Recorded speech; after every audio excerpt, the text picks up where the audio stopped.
সকাল সকাল বাজার নিয়ে এসেছে। তো দেখেন কি কি আনলো বাজার, বেগুন, কাঁচা মরিচ, এগুলো হচ্ছে কাঁচা বাজার। তো মরিচগুলো আমি ঢেলে দিলাম যাতে বাজারে তো পানি দিয়ে বিক্রি করে, তো মরিচগুলো ঢেলে দিলাম যাতে পানি শুকিয়ে যায়।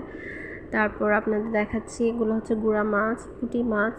গুঁড়া মাছ এনেছে সব ধরনের মিলানো। তো মাছগুলো এখন কাটা হচ্ছে।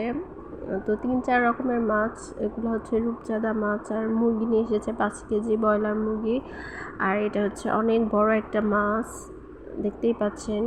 মাছটা এখন আমি পলিথিন থেকে ঢেলে নিয়েছি যাতে একটু বাতাস টাতাস লাগে, আর পলিথিনের ভিতরে থাকলে ঘেমে আরও একটা গন্ধ হবে, তো ঢেলে দিয়েছি আমি। তো এখন এগুলো কেটে নেব আস্তে আস্তে করে। প্রথম গুঁড়া মাছগুলো কেটে নিলাম, এখন এই বড় মাছটা কাটবো।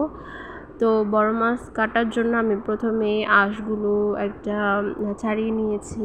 দেখেন, ভালোভাবে আঁশগুলো ছাড়িয়ে নিব। আর পরে এগুলো টুকরো টুকরো করে কেটে নিয়েছি। দেখেন কত বড় একটা মাছ কাটার পর কতটুকু হলো।